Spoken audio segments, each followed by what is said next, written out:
We'll do just a little bit of review tonight before we move on to the new material. So as I said, the way that I've designed the class, just to make it more accessible, is giving you the history of Western philosophy as a story about the search for ultimate answers. And that's, honestly, I think if you talk to most philosophers, that's what they're most interested in, is the big questions. What is life about?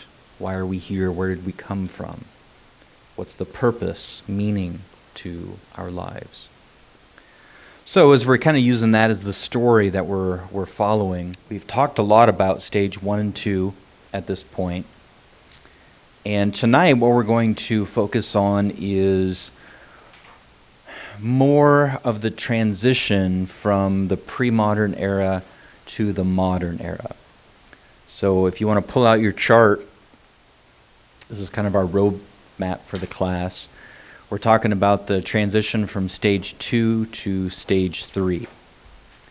And as I've said before, it's not like, everything changed on midnight of January 1st of the year 1601.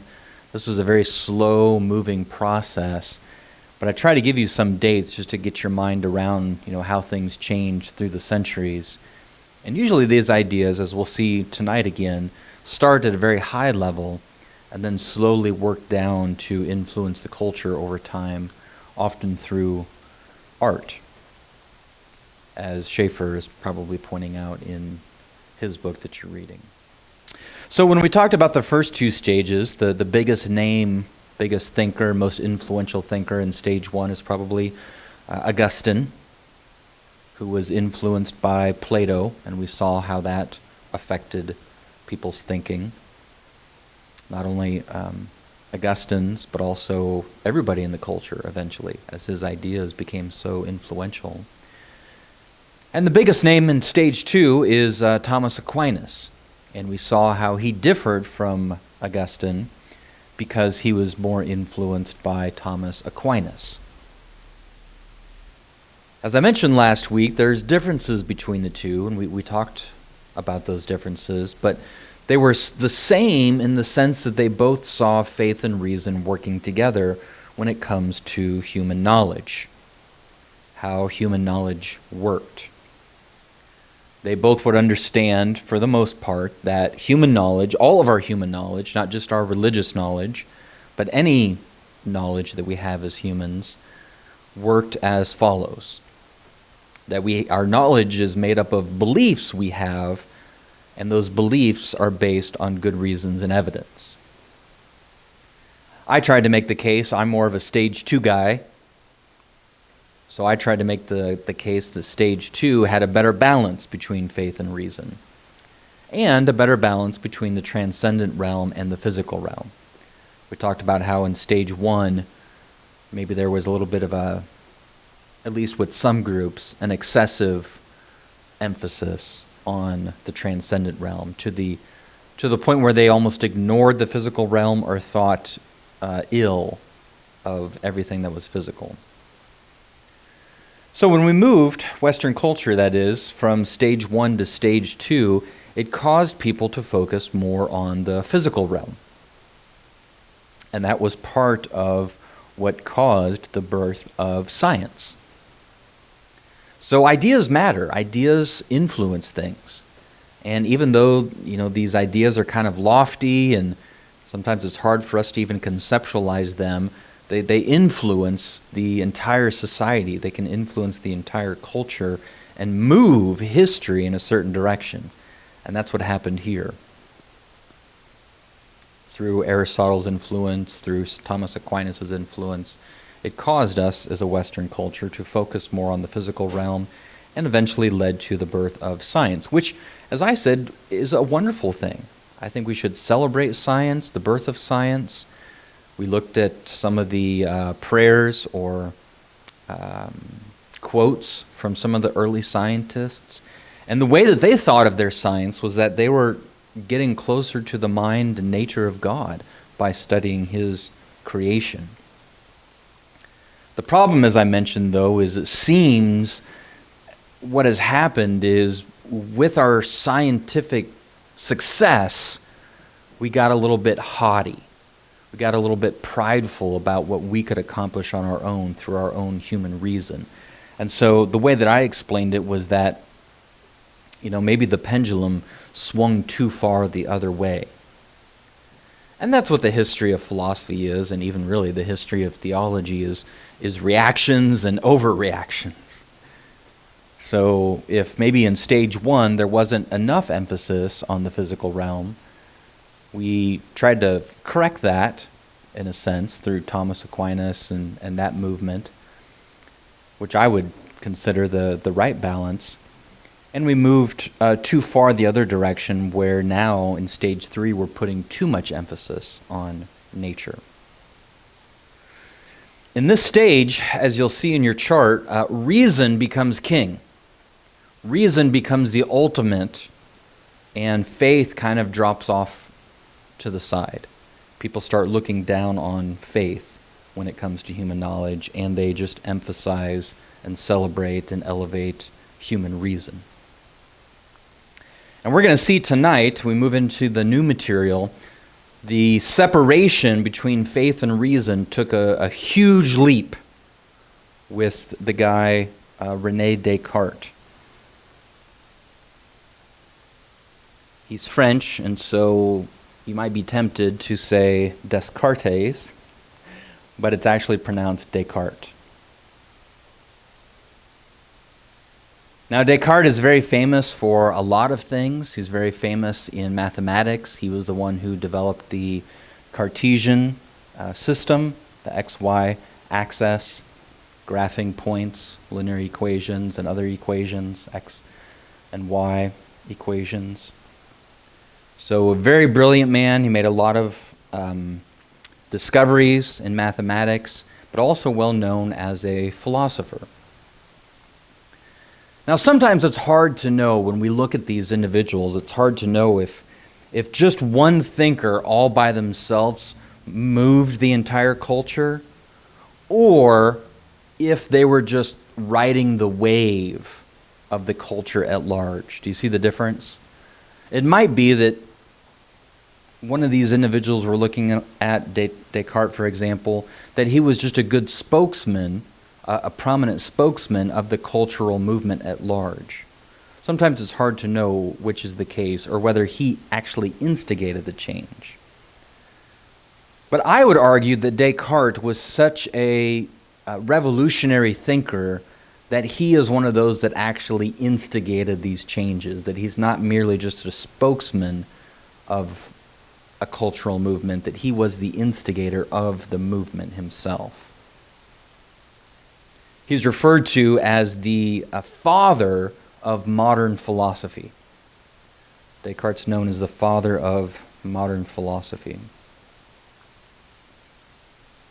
Now, to really understand his motivation and why his thinking was so influential, it's important to understand and think through what was going on at the time, okay?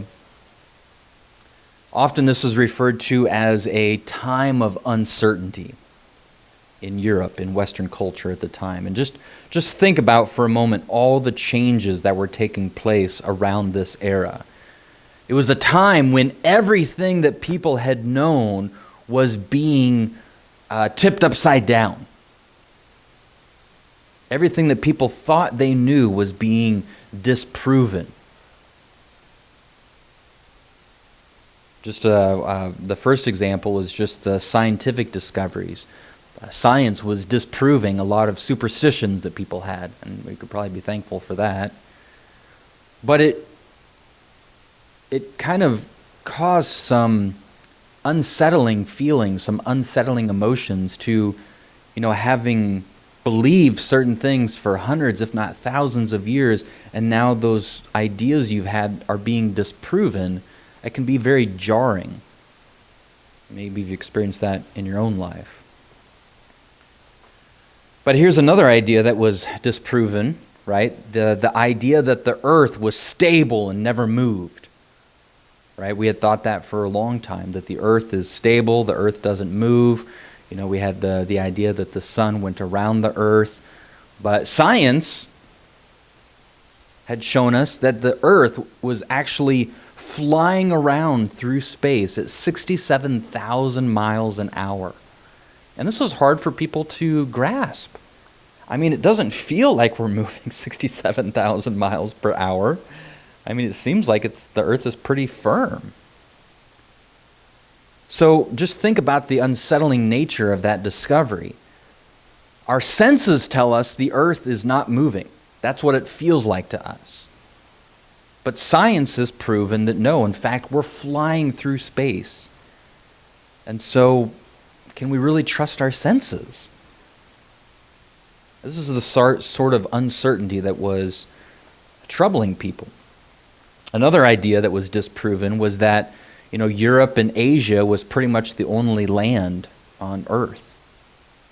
So the discovery I'm talking about is Columbus discovering America, 1492. Discovering this whole new world. And it just blew people's mind that there was a whole nother world on the other side of the earth. I mean, why don't those people fall down? Why don't they? There's upside down people? It would be akin to us, as I've thought about this, I think it would be as mind-blowing to us if we discovered humans living on Mars. So this discovery of the new world was just shaking things up. I mean, we thought we knew everything, and now there's this whole new world. Some other changes that were taking place during this time, economic changes, political changes, how to structure society, nation states were developing. The old way of doing things, having peasants and lords, was kind of on the way out. We were moving to more free market economies and private property. So just put yourself in their shoes again. Somebody's growing up and they think, okay, what am I going to do with my life? Well, for hundreds, if not thousands of years, it was pretty easy. You were just going to do what your dad did. Because that was the only trade you could learn, was just by growing up with what your dad did, and he would train you, and then you would become a smithy or a shoe cobbler. But now with this new open economy and different opportunities and careers you could choose, it caused a lot of uncertainty. What should I do with my life? And so this was the era that we're in right now. And last but not least, for hundreds of years, we thought the church had it all figured out. We trusted the church, we believed the church, but now with the Protestant Reformation, we don't even know if we can trust the church. The church has been challenged, and now millions of people have rejected the Catholic Church and started their own stuff. So how do we know what's really true? This institution that we've trusted for so long has been challenged, and there's all this uncertainty and frustration. And this sort of uncertainty, this frustration, caused people to be looking for some way to get certainty back. Right? They missed, in a sense, the old days where they just knew how things worked. You trusted the church. I was going to do what my dad did when I grow up. There's no other world that we don't know about. The earth is firm. We just knew these things, and now everything was being questioned and disproven. And so, of course, they turned to reason to try to rescue them from this ignorance and this uncertainty. So sometimes I think about it in terms of a quest, right? Because of all this uncertainty, because of all this unsettling feelings and attitude of the culture, they went out on this quest to try to establish absolute certainty in our knowledge. How could we be absolutely certain in our beliefs, in our knowledge? And this was a huge shift. I think it's really important to understand this part of the story here. Remember, as I've been explaining, for pre-modern thinkers, the way that they understood human knowledge, not just religious knowledge again, but all knowledge worked as a mixture of reason and faith. We have beliefs about things. We have beliefs about the earth. We have beliefs about creation. We have beliefs about God. We have beliefs about Jesus. All of our beliefs are a mixture of reason and faith. Our knowledge is made of beliefs that we have that are based on good reasons and evidence, but we don't know anything with absolute certainty because we're not God. And this is how the pre-modern thinkers understood things. Only God could know things with 100% absolute certainty because only God is omniscient and we're finite. But this time period and all these frustrations and all these uncertainties was causing people to look for ways to achieve 100% absolute certainty. And I trust you understand what I mean by that. Absolute certainty is you know something without any doubt whatsoever. In fact, it's impossible to doubt. You know it with 100% certainty. And I, as a pre-modern thinker, would just say that's a bar that's too high for us. We can never achieve that 100% absolute certainty about anything. But our pride at the time, because of our scientific discoveries and the successes we were having with science, the frustration led us on the quest, and our pride about our own reason led us to think that we could achieve it. So, if we could know things with absolute certainty through reason, there'd be no need for faith. You can see how, if you remember the chart I would draw on the whiteboard often, I'll do that again next week, but we started down this path of trying to understand things or know things using reason alone, because we thought we could get 100% certainty with it, and then we wouldn't need faith. So we're starting down that path. And that brings us to Descartes then. So Descartes is one of those who sets out to achieve absolute certainty. Now, he's not against faith, okay? He's not anti-faith. He doesn't see faith and reason as enemies, but he does see them as opposites. So they're not, with Descartes, faith and reason aren't completely broken apart yet, but it's just the beginning of breaking them apart. So he's trying to go down a path of just reason by itself, no faith, just reason, and he thinks that he can get absolute certainty with that. So what I'd like to do now is look at the handout that I had Caleb send around. And this is just quotes from Descartes. And I'm going to read it. I apologize. Normally I would have you guys read it in the class, but we wouldn't pick it up on the mic for those that are taking the class online. So I'm going to read this, but follow along with me. Does everybody have a copy? Now this is from his Meditations on First Philosophy. Very, very famous work in Western history. Now it's interesting to note that he wrote this, look who he addressed it to, the most wise and illustrious, the dean and doctors of the sacred faculty of theology in Paris. Okay, so he's writing this to theologians. And I'm going to read through this whole thing, but I think it's important once in a while to look at these primary sources, so you're not just hearing me say what Descartes said, but you're getting it straight from the horse's mouth. So I'll read it here. In a few words, here I'm going to state what I've set myself to do. I've always considered that the two questions respecting God and the soul were the chief of those that ought to be demonstrated by philosophical rather than theological argument. So right there you can see he's making a division between philosophical reasoning and theological argument, faith. For although it is quite enough for us faithful ones, us Christians, to accept by means of faith the fact that the human soul does not perish with the body and that God exists, it certainly does not seem possible ever to persuade infidels, non-believers of any religion. Indeed, we may almost say of any moral virtue, unless to begin with, we prove these two facts by means of the natural reason. So again, he's not against faith. He's not bashing faith. He says that's a legitimate path, and us as Christians, it's okay for us to take that path. But here he wants to prove these two things, the existence of God and the soul, through reason alone. Although it's absolutely true, and we must believe that there is a God because we are so taught in the Holy Scriptures, and on the other hand, that we must believe the Holy Scriptures because they come from God. The reason of this is that faith, being a gift from God, he who gives the grace to cause us to believe other things can likewise give it to cause us to believe that he exists. We nevertheless could not place this argument before unbelievers, infidels, who might accuse us of reasoning in a circle.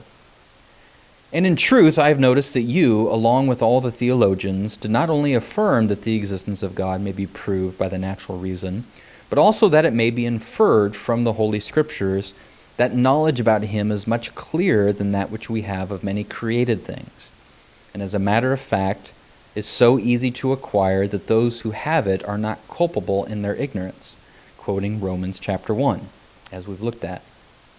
It is said there that they are without excuse, and again in the same place by these words, that which may be known of God is manifest in them. It seems as through we were shown that all that which can be known of God may be manifest by means which are not derived from anywhere but from ourselves, and from the simple consideration of the nature of our minds. Hence I thought it not beside my purpose to inquire how this is so, and how God may be more easily and certainly known than the things of the world. There's that term, certain, that I'm drawing your attention to. Now, so far, I probably don't have a problem with this. So far, he's, doing what I do all the time in apologetics, is making, a good argument that there is a God. And the pre-moderns did that as well. Romans 1 talks about that, how we can know that God exists and things about God from his creation. The difference is, whenever I present arguments for God, I always caveat it and say, I'm not claiming we can prove God exists with absolute certainty. I think that's an impossible goal. So the difference here is that Descartes thinks he can do it. Descartes thinks he is going to be able to prove with absolute certainty that God exists. That's where I think the problem is. Let's move on to the next paragraph. And as regards the soul, although many have considered that it is not easy to know its nature, and some have even dared to say that human reasons have convinced us that it would perish with the body, and that faith alone could believe the contrary. Again, he's talking about faith alone and reason alone, separating the two. I am aware that the principal reason which causes many impious persons not to desire to believe that there is a God and that the human soul is distinct from the body is that they declare that hitherto no one has been able to demonstrate these two facts. It is yet, in my opinion, the case that nothing more useful can be accomplished in philosophy than once and for all, see his finality here, absolute certainty, once and for all, to seek with care for the best of these reasons, and to set them forth in so clear and exact a manner that it will be henceforth be evident to everybody that they are veritable demonstrations. Those are some big words, but basically he's using mathematical terms to say, look, just like in mathematics, I can prove these axioms or these mathematical truths, I can also do that here with these truths about God and the soul. I can demonstrate them with absolute certainty.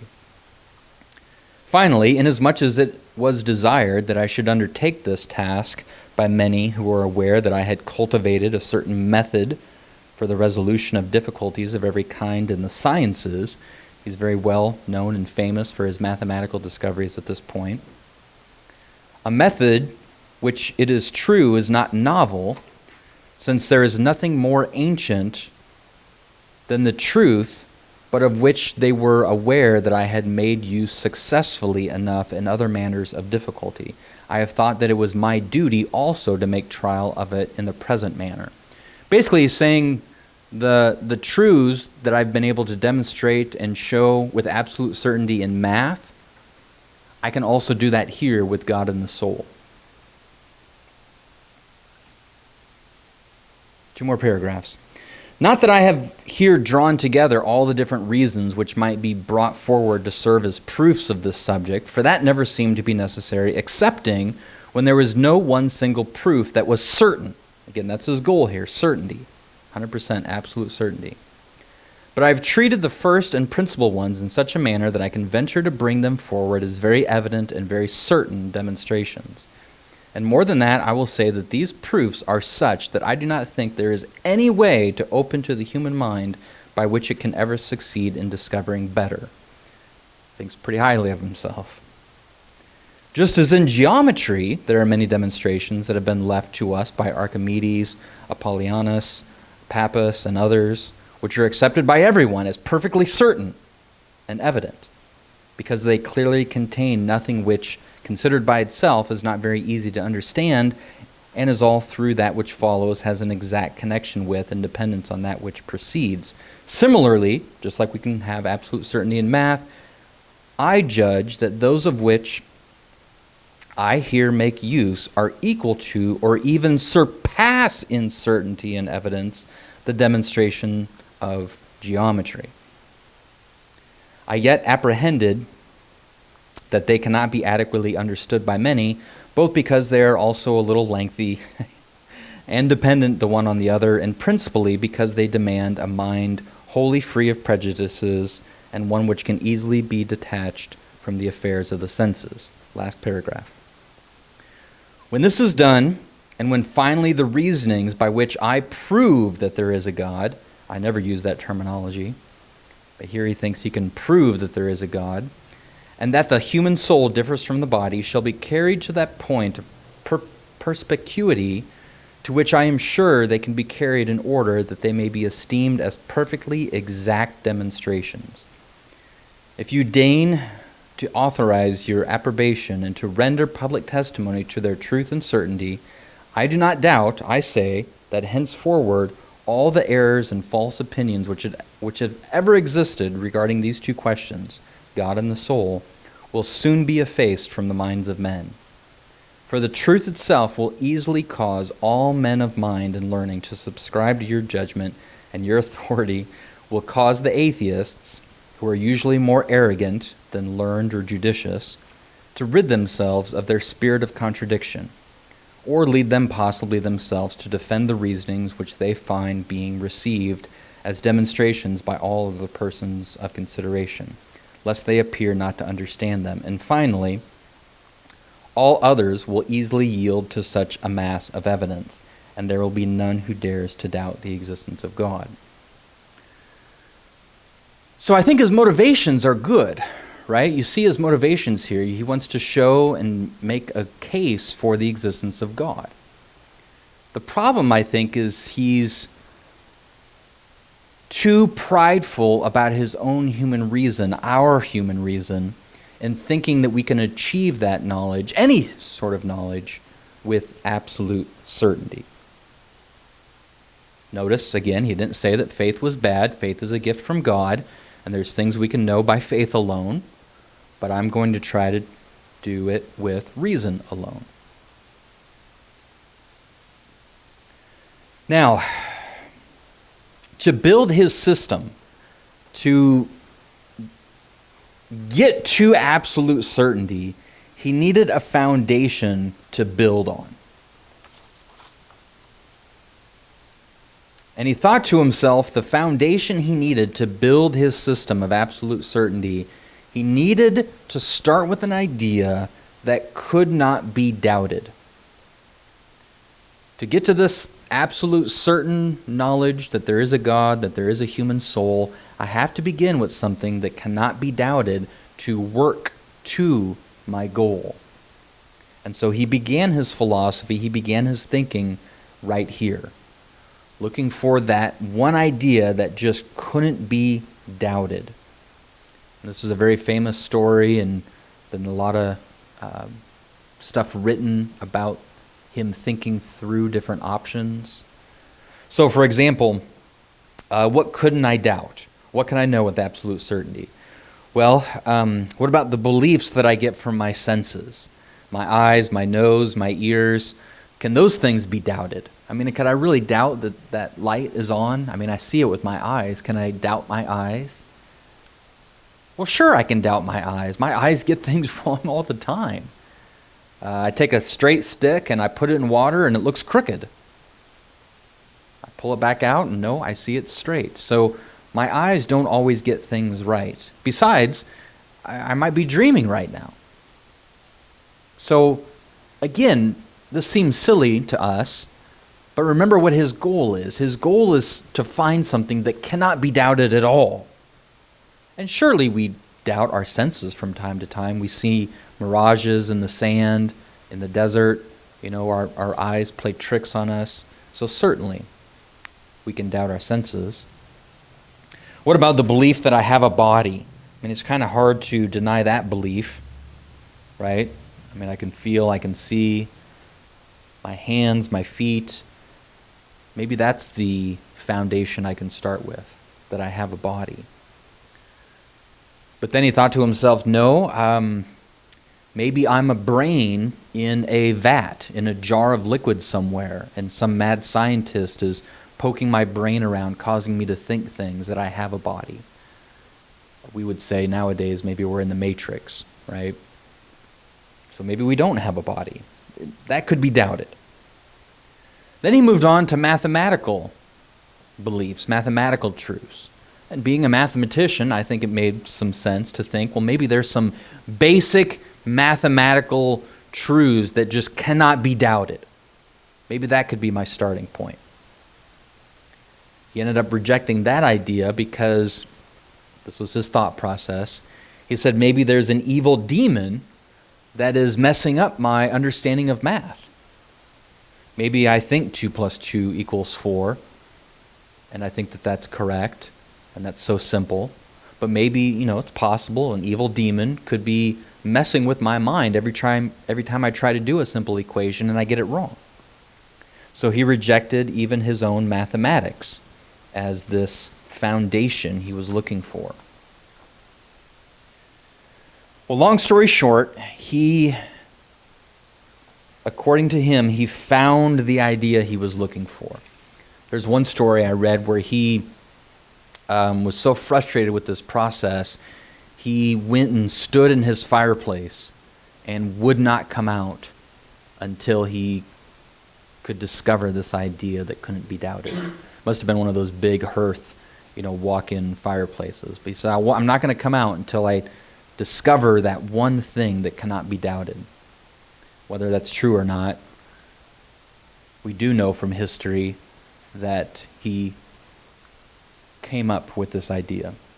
It's one of the most famous moments in Western philosophy, and I'm sure you'll recognize it when we get there. I don't think so. That would have motivate him even more to think quickly.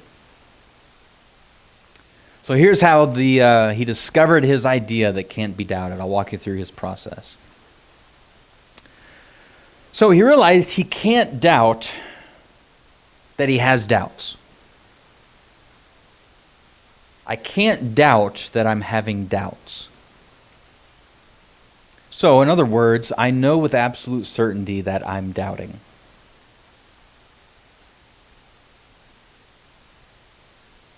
Here's how his thought process went then. If I'm doubting, then I must be thinking.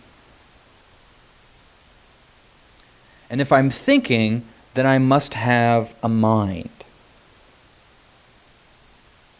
So having a body, he couldn't be 100% certain about that, but through this process, he could come to the conclusion with absolute certainty that he has a mind.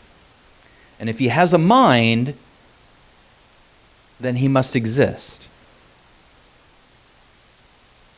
So I trust you see where this is going here. The big conclusion of his thought process was, I think, therefore I am.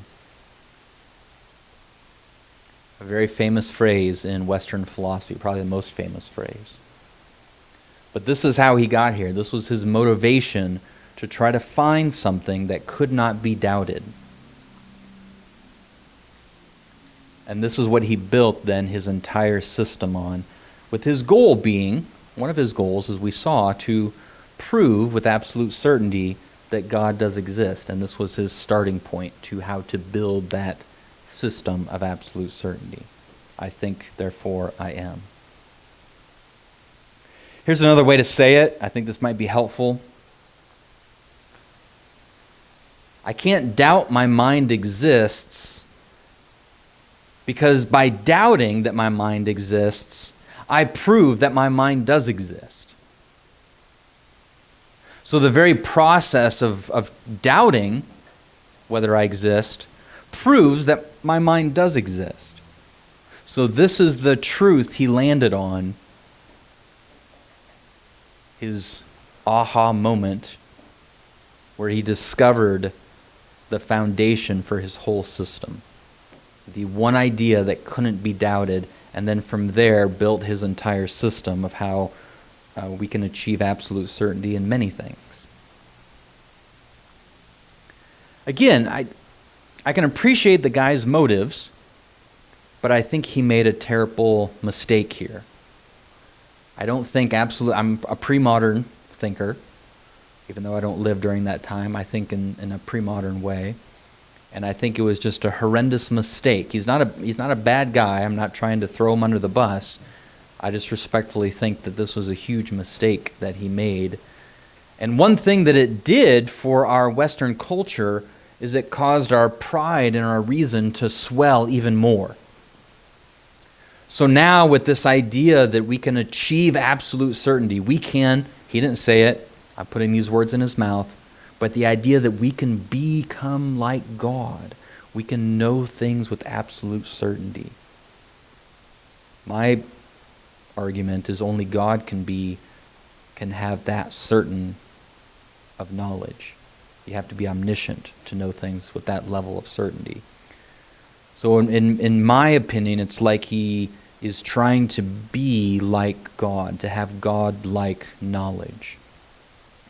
Whereas I appreciate more the pre-modern thinkers who were humble and just said, look, our beliefs aren't just arbitrary or random or blind. We have beliefs in things about the earth, about my relationships, about God. We have all sorts of beliefs, but they're all based on good reasons and evidence. But at the end of the day, I could be wrong. Because as much as I try to base my beliefs on good reasons and evidence, sometimes I get things wrong, and I could never be like God and achieve 100% certainty. So I think that's a more humble, I think that's a more correct position that the pre-modern thinkers had. That all of our beliefs involve faith to one degree or another, even our scientific beliefs, because we can't know things with absolute certainty. Now, we didn't cover, and we're not going to, discuss Descartes' argument for God, but if you're curious, I'd encourage you to look it up, and that's something maybe you would want to write your research paper on. So again, I don't mind his attempt to try to, argue for the existence of God. I just think his mistake is thinking he could do so with absolute certainty. Now, Descartes' influence was huge, and through his attempt here, he really gave birth to a new method, okay? So everybody after him kind of followed his pattern. This method or this pattern of thinking was embraced by all the other major thinkers that came after him. That's why he's called the father of modern philosophy. And the method that he gave birth to was to start with doubt. Start by doubting, in fact, doubt everything. Pretend you can't know anything whatsoever. And then build some sort of a system to try to get to that goal of absolute certainty. And this is the modern method. This was the attitude that he helped to foster. This attitude that we could achieve absolute certainty. And then only trust or only have beliefs that can be proven with absolute certainty. So in fact, if you can't prove something with absolute certainty, then don't believe it at all. So it's almost like 0 or 100. Whereas before, the pre-modern thinkers, they had a lot of different beliefs, and some, greater than others. Maybe you had more reasons and evidence for certain beliefs than other beliefs. But here, with this new method, it became very black and white. It was either all or nothing. Either you were absolutely certain or you didn't believe it at all. And this goes for any type of belief: religious beliefs, scientific beliefs, relational beliefs, any beliefs. And this was the pattern that was developed then. Other thinkers would come along and they would say, no, Descartes, his system doesn't quite get you to absolute certainty. Here's some problems with it. And they would critique. And then they would say, but I've got a way to get to absolute certainty. And then another thinker would come along and they would say, no, Descartes was wrong, that guy was wrong, here's problems with their system, it doesn't get to absolute certainty, but I've got the solution. I've got a way to get to absolute certainty. And so it was a time of optimism, it was a time of thinking that we could achieve this absolute certainty as our goal if only we could figure out the best method. And so there's a lot of vying, a lot of fighting over what was the best method. And the two top contenders were rationalism and empiricism. So there were other systems that were proposed, but these were the two main ones. These were the two that kind of rose to the surface. And Descartes was clearly the spokesman for rationalism. The idea that we can get to absolute certainty if we begin with ideas in our mind. And we walked through his system, obviously, right? He started with ideas in his mind, sitting in his fireplace. So that's where you start. You start with ideas in your mind, and then from there you can build to absolute certainty. The empiricists disagreed. The empiricists said, no, that doesn't work. But our system does. Our system can get to absolute certainty. And the way that empiricism starts is it begins with their sense experience. You remember there were reasons why Descartes rejected that as a good starting place. But the empiricists disagreed. They thought that was the best place to start. And so the empiricists argued that all of our knowledge comes from what we experience with our senses. So our eyes, our sense of touch, our smell, ears, hearing, that's where knowledge begins. That's where we have to start. All of our knowledge begins from the experience that we have with our senses. And as these two ideas duked it out, empiricism ended up winning the day. So in terms of our culture, in terms of what became the most popular, empiricism won. And that was the view that was embraced by the majority of people. That empiricism was the way that we can achieve absolute certainty.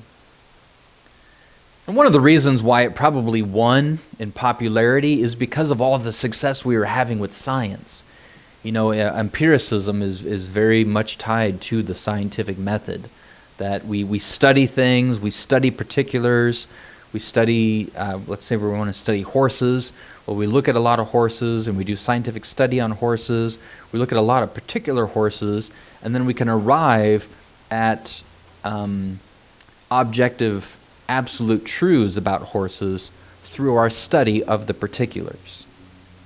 So they were very optimistic about the scientific method, very optimistic about scientific reasoning, studying particulars to achieve absolute certainty. And through that became very optimistic about what we could figure out. And it's hard to overemphasize the optimism of people's thinking at this time. I mean, they were just convinced that we were going to figure out everything. We were going to solve all of humanity's problems, all diseases, all everything that's troubling us, all economic problems, science can solve all of our problems. There's just tons and tons of optimism. So we're not going to go through all these names, but you should at least be familiar with them or be aware of them. These are some of the key names in the birth of modernism. Of course, we talked about René Descartes. He's known as the father of modern philosophy. Francis Bacon is known as the father of modern science. Thomas Hobbes is often called the father of modern politics. And then John Locke and Isaac Newton are two figures I want to look at a little bit tonight. So let's talk a bit more about empiricism, because this was the method that kind of won out in popularity, right? Empiricism was the way to go. Descartes kind of got us on the right path. He introduced this new method. He really got us thinking we can achieve absolute certainty, but empiricism came along as the right method. Descartes didn't have the right method, but we do now with empiricism. So let's look at these three probably most well-known early empiricists. First one, the father of modern science, is Francis Bacon. Bacon obviously is very well known for developing the scientific method, where we study particulars in order to come up with our conclusions, empirical science. And he, like these others, thought that we could achieve absolute certainty through this empirical process. Now, one of the things that Bacon is really known for is critiquing everybody else who came before him. And remember, this is kind of the pattern that began, where a thinker comes along and he says, look, these other people, they didn't get you to absolute certainty, but I can. I can do it. And so he's very well known for pointing out the mistakes of his predecessors. He's got this famous analogy that I wanted to share with you about these insects.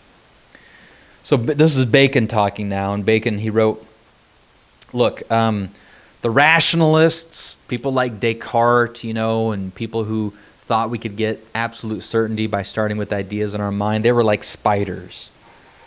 They were just like spiders, just spinning these endless webs of ideas, but didn't really get us anywhere. There were empiricists in the past, okay? He said, Aristotle was, in a sense, an empiricist. As we talked about, Aristotle did a lot of study of the physical realm, did a lot of studying of nature. And Bacon appreciated that. He noted how Aristotle studied over 500 different species. So Aristotle did a lot of empirical work. But Bacon's problem with Aristotle was that he never did anything with it. He just got these facts together. So Bacon called those past empiricists ants. That they would just go around and collect stuff, but they never did anything with the stuff that they learned. So he described him and his fellow new empiricists as bees. He said that us new empiricists are better because we are like bees. We go out and we're collecting this information about particulars. We're going out and discovering things, but for the purpose of doing something with it. We're learning how to transform things and learn from what we're studying to do something useful, whether it's to create medicine for diseases or cures or technology. We're actually doing something with it. So that's one of the reasons he's known as the father of modern science. He helped develop the scientific method. He had no major scientific discoveries of his own. And some people want to, chide him for that, but I don't. I mean, just the fact that he came up with the scientific method, I think, is definitely a cause for fame itself. But the idea behind the scientific method is the same idea behind empiricism. It's inductive reasoning, induction, right? So when you know something inductively, you're drawing conclusions after you study a lot of particular instances. So you want to know about swans? Well, you go out and you study a lot of different swans, and then you can conclude some major truths about swans. Just an example. So inductive reasoning, isn't a new idea. What's new here is he thought that it could achieve absolute certainty by starting with these particulars. All right, let's look at two more empiricists and we'll be done for the night. The next one is John Locke. And again, I hope you don't hear me throwing these guys under the bus. I don't view these men as bad guys. I think there's a lot of great things that they did. I'm trying to point out where I think they made some mistakes which led our culture down the wrong path. But John Locke, just for example, as a Christian, I think John Locke did a great service to Christianity. He wrote a book called The Reasonableness of Christianity, John Locke.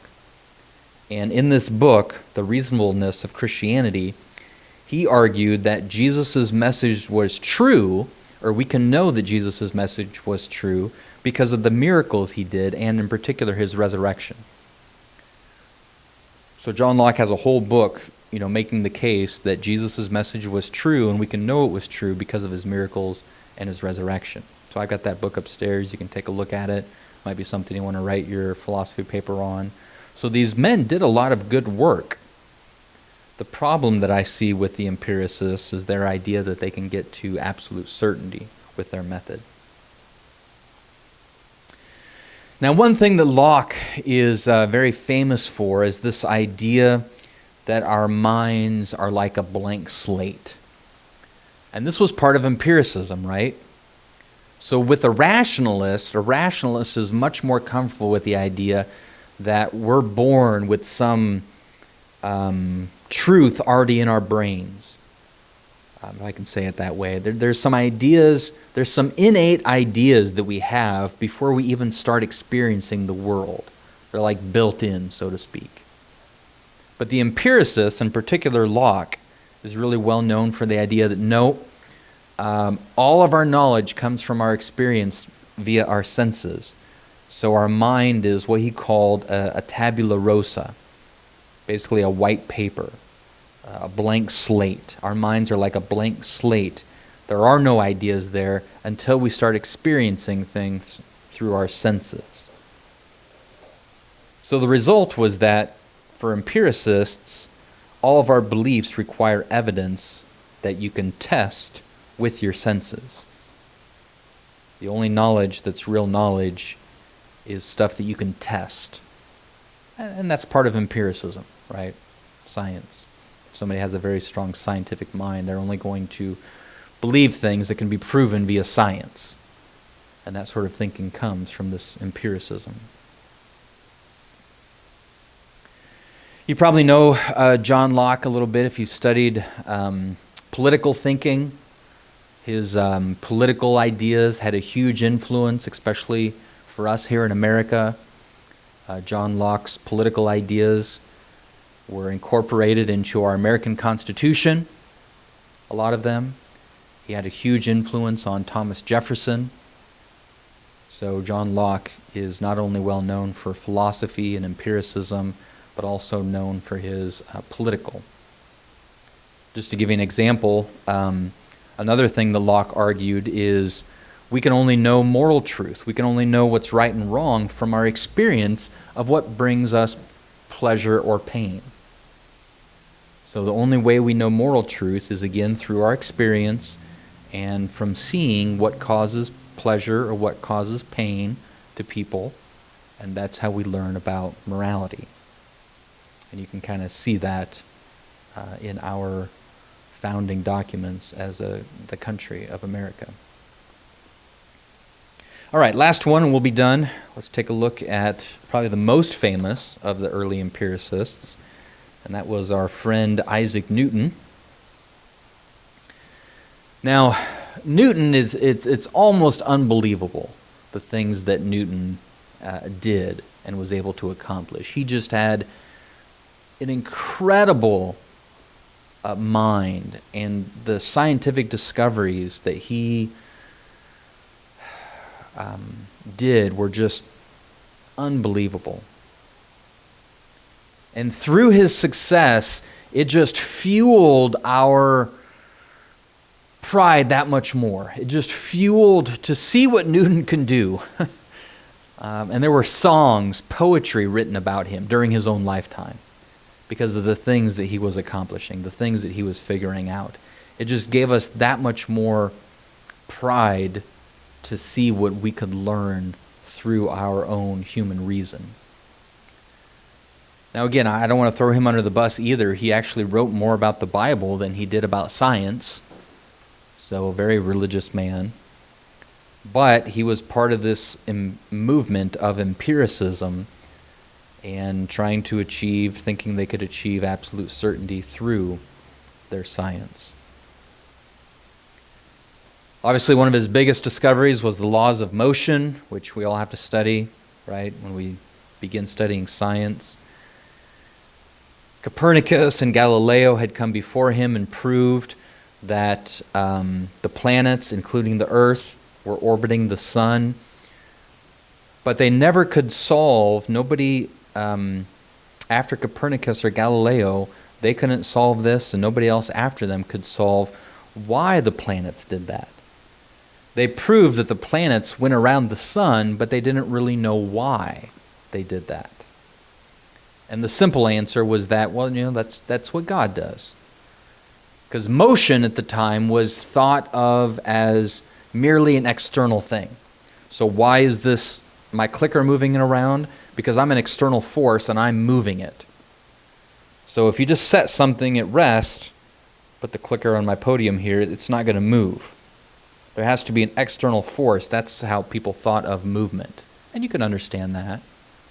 And so when they discovered, the planets go around the sun, they just thought there had to be some external force. And a lot of people just saw that as God. He's the one who moves the planets. But Newton comes along and he says, no, I've got a different idea. He proposed that the thing that is causing the planets to fly around the sun was the same thing that causes an apple to fall from the tree. And obviously we know from history he was proposing gravity. And this is quite scandalous. It's kind of hard to put ourselves back in that frame of mind, but that was pretty scandalous to say of something that everybody thought God did, that no, there was actually this force of gravity that was causing it. Now, one simple reason it was scandalous was just that people thought the heavens were closer to God. They thought the heavens were more spiritual. They thought the heavens operated different than things here on earth. It was kind of that mentality of the transcendent realm and the physical realm. So space out there, that was more of the transcendent realm. So it operated differently than the physical realm.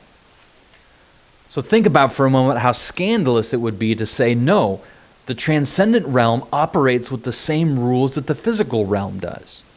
That's why a lot of people felt his ideas here were scandalous. He was like bringing the transcendent and the physical together and saying they work as one, kind of demystifying the heavens, so to speak, and explaining them in terms of science and math. As I said, he was celebrated as a hero. It's kind of like when we talk about Einstein today, right? We just, especially in this century, in the previous century, Einstein was just such a huge figure. And what Einstein was able to do was so remarkable. He's kind of the hero that we look at in terms of science and being a genius. But in Newton's day, and for many years after him, until Einstein, everybody looked at Newton as kind of the high water mark of genius in the West. As I said, there were songs, poetry written about him during his own life. So here's one of them. I appreciate this. I find it humorous. So here's a poem that was written about Newton during his own life. It goes like this. Nature and nature's laws lay hid in night. God said, "Let Newton be," and all was light. That's just part of the hero worship that surrounded the things that he was doing. But we're starting to see, and we'll talk about this more next week, I'll wrap it up here in about 30 seconds, but we're starting to see here now a divide between religious knowledge and scientific knowledge. We're starting to see a divide here between two types of knowledge. Where in the pre-modern era, they didn't see a divide like this. Knowledge was just knowledge. Whether it was about religious stuff, God, the Bible, the soul, or if it was about his creation, knowledge was knowledge and it all worked the same. A mixture of reason and faith. But now we're starting to see a divide. We're starting to see, well, religious knowledge works in a certain way and scientific knowledge works in a different way. So, there was a phrase being kicked around that went kind of like this. The Bible teaches us how to go to heaven, but not how the heavens go. The Bible teaches us how to go to heaven, but not how the heavens go. Newton showed us why the heavens go, the planets, why they go around the sun, not the Bible. Now, I agree with the statement. That's not the purpose of the Bible, to necessarily teach us scientific truths. I think there's times it does, but that's not really the primary purpose of the Bible. The primary purpose of the Bible is God's revelation to us to know how to be reconciled back to him. So I agree with the sentiment behind the statement, but what the statement is usually used for is to denigrate religious beliefs. The statement is usually used to make fun of the Bible and religious beliefs. And in that sense, I would disagree with the sentence. But my point with it is that in the culture, you're starting to see a divide here between, scientific beliefs, we have a certain perspective on, and religious beliefs, they work differently. We're going to see this play out much, much more. But that's just vastly different than the pre-modern way of thinking that thought all beliefs worked the same way. Whether they were scientific or religious, it didn't really matter. All beliefs worked in the same way. Okay, I want to give you guys some time to discuss your reading. And Caleb, our TA, got a job that's going to cause him to work on Thursday night, so he's not going to be here in class anymore. But he's still going to do all of the work as the TA. So you won't be able to bring your stuff to class and turn it into him. You'll have to email it to him. And those of you that are taking it online are, emailing it to him already. So continue that. But with him not being here, we'll just let you guys discuss your reading together, and you can do it however you like. But then turn your reading summaries into him as proof that you did the reading. But let's go through the syllabus and the class schedule just to make sure we're all on the same page and see if there's any questions. So tonight's September 10th. You guys had quite a bit of reading for tonight, and then a lot of reading summaries due. As you can see there, the lecture, we covered Descartes and then empiricism, three of the main empiricists. Here's what you need to do to get ready for next week. Look at September 17th. Got some chapters to read in Francis Schaeffer's book and in the Tilt-A-Whirl book. Now you only need to write reading summaries on the Schaeffer book, though. And And then I'm going to lecture next week on scientism, deism, Voltaire, the move to atheism. We'll start seeing how these things develop through stages 3 and 4 in the modern era. So the next couple of weeks is still pretty standard. I think you're probably all getting into a routine now of reading and reading summaries. But note on October 1st is when your first paper is due. October 1st is your book review on the Tilt-A-Whirl. That's due on October 1st. So you'll have to email it to Caleb by October 1st. And if you remember, in the syllabus, we'll have instructions for that book review. So if you look at page 2 of the syllabus, It doesn't actually have much instructions, so you're going to provide details. well, let's look at the syllabus, what it does say.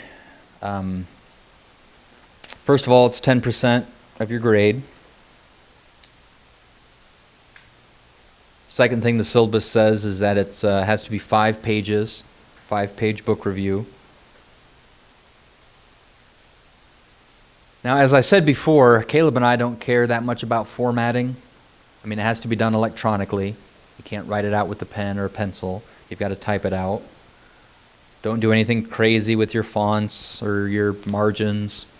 Just normal 12-point Times New Roman is the default usually. But if it's a different font or, I'm not even that concerned about single space or double space. So double space is fine, but we're not going to mark off if it's single spaced.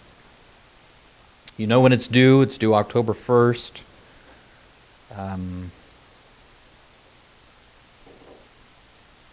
Are there any other questions about the book review, or is there any other details that you would want? Book review is usually pretty self-evident, self-explanatory. You're reviewing the book, so probably start with the summary, just summarize the book, and then review it.